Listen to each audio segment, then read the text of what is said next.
सोलापूर जिल्ह्यातील मोहोळ तालुक्यातील पाटकुल गावातील लोंढे परिवारातील 3 सदस्यांचा शेततळ्यात पडून मृत्यू झाला होता। या मृत्यूमुळे पाटकुल गावावर शोककळा पसरली होती।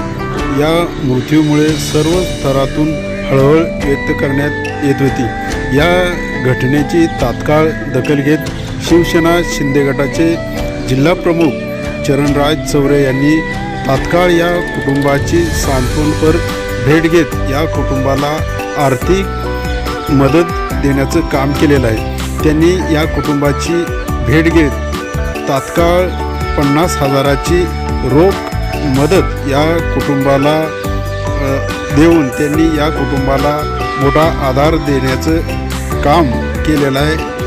या पुढेही ते या कुटुंबाच्या सदैव पाठीशी राहणार असल्याचं त्यांनी म्हटलेलं आहे।